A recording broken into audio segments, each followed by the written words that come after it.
स्नातक हिंदी प्रतिष्ठा द्वितीय वर्ष सेमेस्टर 3 कोर 6। इसके तहत आज हम लोग प्रयोगवाद के बारे में पढ़ेंगे। प्रयोगवाद क्या है, इसकी पृष्ठभूमि कैसी थी, इसकी प्रवृत्तियां क्या है, इसकी विशेषताएं क्या है, इन्हीं विषयों पर आज हम लोग चर्चा करेंगे। जब जब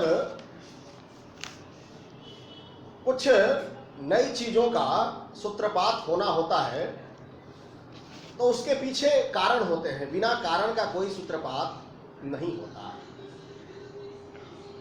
अगर हम धान की फसल उपजता है तो उसके पीछे भी कारण है, बीज लगाते हैं, पटाते हैं, बाकी काम करते हैं। उसके पीछे भी है कि धान की फसल क्यों लगाना है। यानी दुनिया में जितनी भी तरह की चीजें होती हैं उसके पीछे न कोई इतिहास होता है, कोई न कोई कारण होता है। बिना कारण के कार्य नहीं होता। प्रयोगवाद क्या है? दरअसल प्रयोगवाद एक आधुनिक हिंदी साहित्य की एक धारा का नाम है। हिंदी साहित्य के आधुनिक हिंदी साहित्य के इतिहास की बात करें तो उसमें एक नवीनतम काव्य धारा का प्रादुर्भाव हुआ था 1943 में, जिसको प्रयोगवाद के नाम से जाना जाता है। प्रयोग शब्द का अगर हम सामान्य अर्थ लें तो कह सकते हैं कि नई दिशा में जो हम अन्वेषण करते हैं, कुछ खोज करते हैं, खोज करने का एक प्रयास है। यानी नई दिशा में कुछ खोजने का एक प्रयास है प्रयोगवाद। जीवन के प्रत्येक क्षेत्र में प्रयोग निरंतर चलते रहता है। जैसा मैंने पहले भी कहा कि जीवन के प्रत्येक क्षेत्र में प्रयोग निरंतर चलते रहता है, सदैव चरैवति लगातार चलते रहता है कुछ न कुछ। काव्य क्षेत्र में भी पूर्ववर्ती प्रवृत्तियां या पूर्ववर्ती काव्यों के प्रति क्रिया स्वरूप नवीन युग चेतना की अभिव्यक्ति हेतु प्रयोग होते रहे हैं। सभी कवियों में जो कुछ नया करना चाहते हैं वे रूढ़ियों को तोड़कर या कहें कि बनी बनाई परंपराओं को, परिपाटी को तोड़कर कुछ नया तलाशते हैं, नए रास्ते तलाशते हैं। और जिस नए रास्ते पर चलते हैं वह जिनमें नए रास्ते पर चलने की प्रवृत्ति होती है वही नया इतिहास बनाता है। सर्वेश्वर दयाल सक्सेना लिखते हैं कि लिख पर वे चले जिनके चरण दुर्बल और हारे हैं। हमें तो हमारे पद से निर्मित पंथ ही प्यारे हैं। यानी हमें अपने द्वारा बनाए गए रास्ते ही हमें प्यारे हैं, बाकी पद पर वे चले जो कुछ नया नहीं करना चाहते। यानी जो नया कोई करना चाहता है वह कुछ तो कुछ करेगा और उसमें एक अलग प्रवृत्ति विद्यमान होती है। हर कोई नया नहीं कर पाता, कुछ ना कुछ खासियत होती है उसके अंदर, नया करने वाले के अंदर। तो यह खासियत उस समय के कवियों में थी। कुछ लोगों ने इसी विषय को ध्यान में रखकर 1943 में सच्चिदानंद हीरानंद वात्स्यायन और अगे, जिनको अगे नाम से जानते हैं, उनके नेतृत्व में एक नए काव्य धारा का सूत्रपात हुआ जिसे प्रयोगवादी काव्य धारा कहते हैं। इसका प्रकाशन प्रारंभ 1943 में अगेय जी के संपादक में 7 कवियों ने एक पुस्तक निकाली थी जिसका नाम था तार सप्तक। उससे माना जाता है। यानी तार सप्तक के प्रकाशन 1943 में शुरू हुआ। उसी समय से प्रयोगवाद का जन्म माना जाता है या प्रयोगवाद के प्रारंभ माना जाता है। इसके अगर हम पृष्ठभूमि की बात करें तो कहते हैं कि प्रयोगवाद का जन्म, जैसे मैंने पहले भी कहा कि किसी कोई ना कोई कारण होता है किसी न किसी नए चीज के सूत्रपात का। तो प्रयोगवाद का जन्म छायावाद और प्रगतिवाद के जो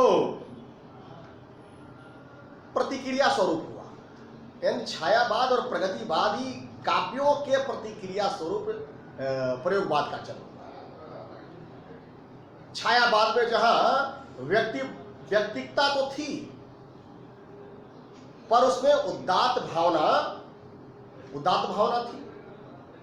वहीं अगर हम प्रगतिवाद की बात करें तो वहां यथार्थ तो था,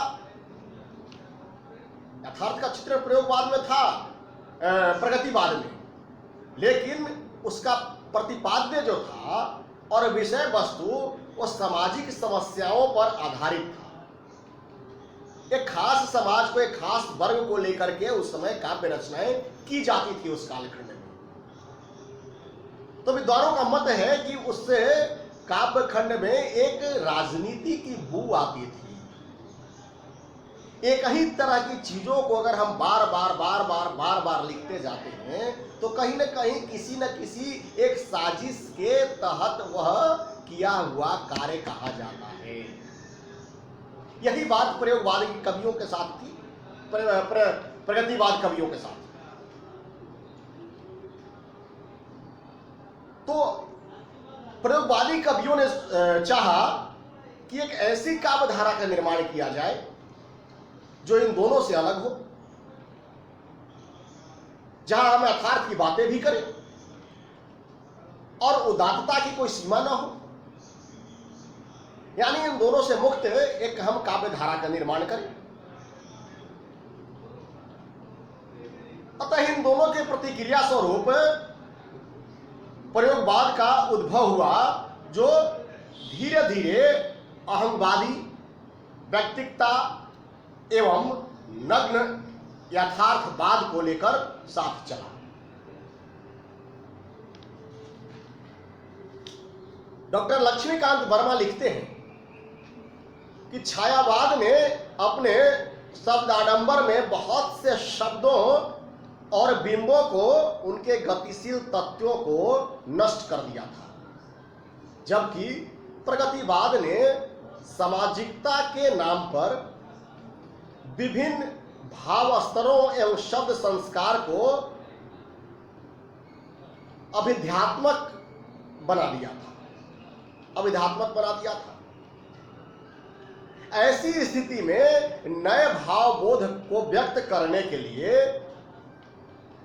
जो नए शब्दों का प्रयोगवाद, जो प्रयोगवादियों के पास न तो शब्द में सामर्थ्य था और न ही परंपरा में उन्हें कुछ मिला हुआ था, कोई शैली मिली थी परंपरा में।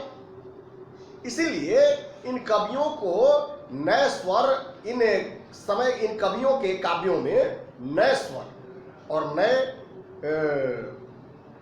माध्यम का प्रयोग करना पड़ा। अपने काव्यों में नए स्वर का और नए शब्द माध्यमों का प्रयोग करना पड़ा इनको। प्रयोगवाद का प्रारंभ, जैसा हमने पहले भी कहा कि 1943 ईस्वी से माना जाता है, लेकिन कुछ विद्वानों का मत है कि इसका पगध्वनि, यानी जैसे हम कहते हैं ना कि पुत्र का पांव पलने में दिखाई देता है।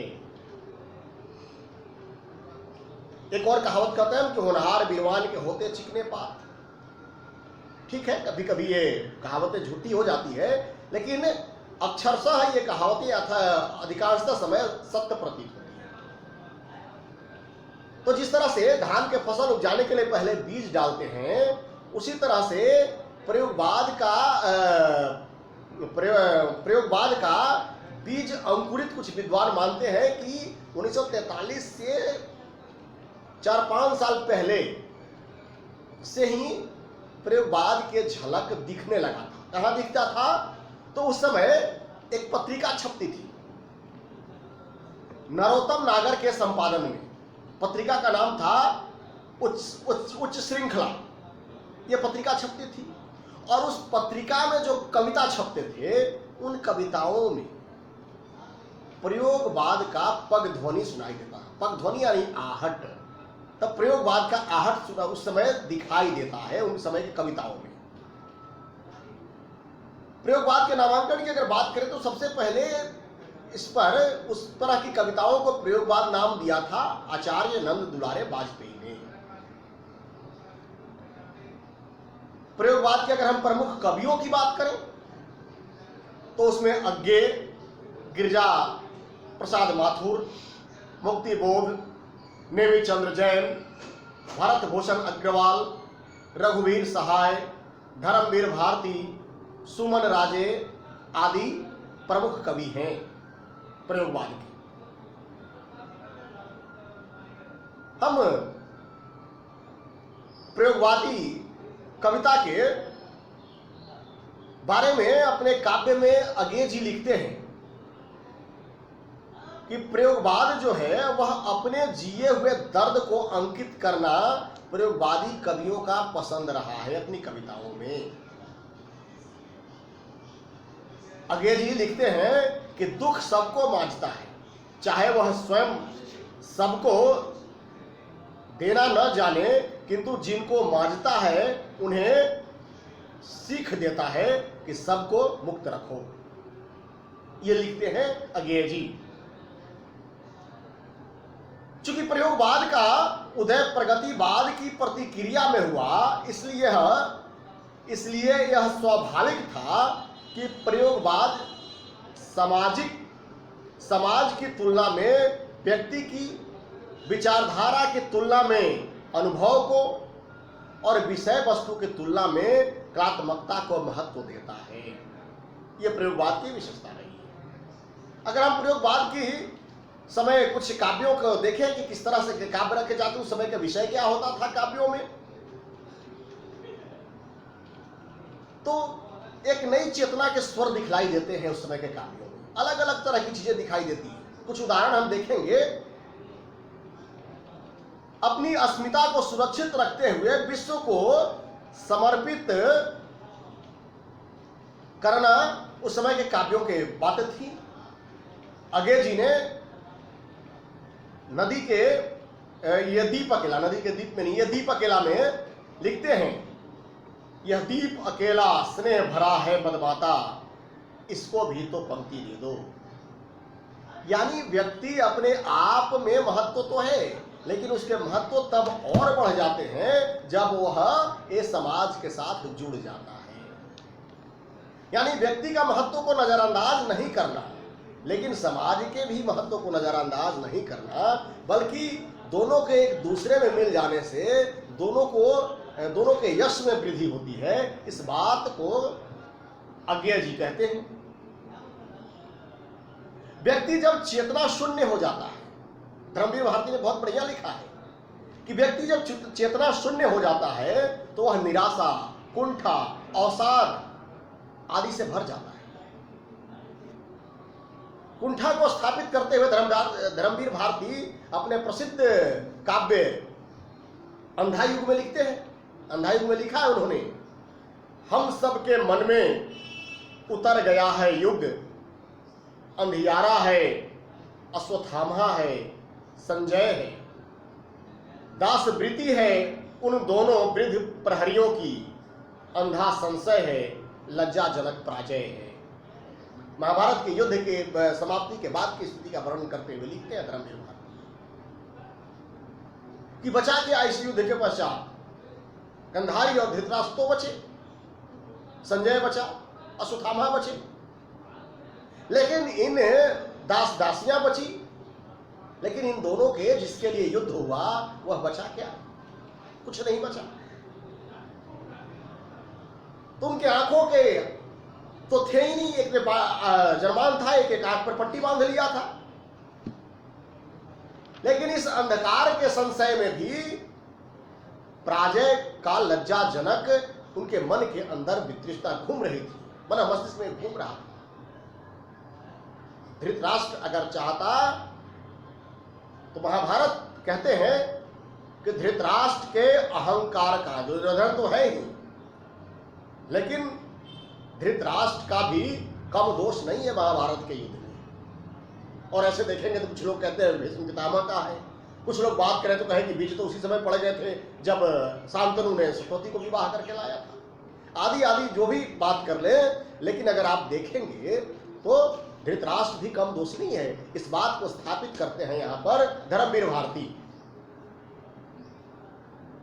अगर प्रयोगवादी कवियों के प्रयोग को देखें तो बाबरा अहेरी बहुत प्रसिद्ध काव्य है इनके, अगेजी का, उसमें इस बात को स्थापित करते हैं अगेजी कि वर्तमान जीवन का भोग करना, रस लेना ही उनके नजर में सब कुछ है, यानी कोई बचा करके नहीं रखना, जो जैसा है उसको ग्रहण करना। लिखते हैं फूल को प्यार करो पर झरे तो झर जाने दो, जीवन का रस लो देह मन आत्मा की रचना से, पर जो मरे उसे मर जाने दो। यानी मोह नहीं, जो वर्तमान है उसको भोगने का, आनंद लेने का, उसी के यथार्थ को समझने का। इस तरह से अगर हम देखते हैं कि प्रयोगवाद की कुछ, अगर हम प्रयोगवाद की कुछ और विशेषताओं की ओर ध्यान दें तो हम इस तरह से कह सकते हैं कि प्रयोगवाद अनुभूति या यथार्थ का संश्लेषण, बौद्धिकता का अग्रसर आदि दिखाई देता है। वहां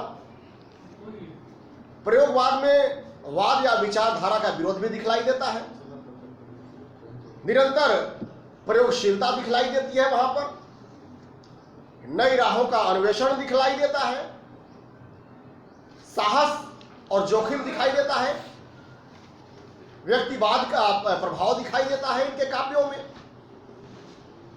काम संवेदना की अभिव्यक्ति दिखलाई देती है। बहुत सारे उस समय के काव्य आप देखेंगे जो साहित्य में वर्जित था, उस समय उन लोगों ने उसको भरपूर मात्रा में प्रयोग किया है। बाद के कालखंडों में देखें तो जिस तरह से उर्वशी में लिखा है इन्होंने, दिनकर जी ने भी, तो काम संवेदना की अभिव्यक्ति थी, वहां आजादी थी, स्वतंत्रता थी, शिल्पगत प्रयोग दिखाई देते हैं हमें, भाषा शैली गत प्रयोग भी दिखाई देते हैं। यानी इन तरह की विशेषताएं उस समय के काव्यों में और काव्यों में दिखाई देते हैं प्रयोगवाद में। उपर्युक्त अगर चीजों पर हम विचार करने के बाद कुछ कहना चाहें तो हम कह सकते हैं कि प्रगतिवाद ने जहां शोषित वर्ग, निम्न वर्ग के जीवन को अपने काव्य का विषय बनाया था, वहीं प्रयोगवाद ने मध्यवर्गीय परिवार को, उनके जीवन को, उनके कवियों के यथार्थ चित्रण का अपने काव्यों का विषय बनाया और स्वयं का, उनका जिया हुआ जो यथार्थ है, उस यथार्थ का विस्तार अपने काव्यों में दिया है। अगर हम जोड़ना चाहें तो इसको देख सकते हैं, कबीर ने भी वहां कहा था कि तुम कहता कागज की देखी, मैं कहता आखन, तुम कहता कागज की लेखी, मैं कहता आखन की देखी। यानी मैं वही कहता हूं जो मैं अपनी आंखों से देख रहा हूं। तो इससे भी हम जोड़ सकते हैं यहाँ प्रयोगवादी कविताओं में प्रयोगवादी कवियों को कि इन्होंने अपने भोगे हुए यथार्थ को, अपने जीवन को जो उन्होंने भोगा, अपने जीवन को जिस तरह से जिया, अपनी कल्पनाओं को उड़ान उससे इतर नहीं करके, उसे झुठला नहीं करके, उसी चीज को अपने काव्य में अंकित करने का प्रयास किया है। आज इतना ही, आगे फिर अगले क्लास में हम सब चर्चा करेंगे।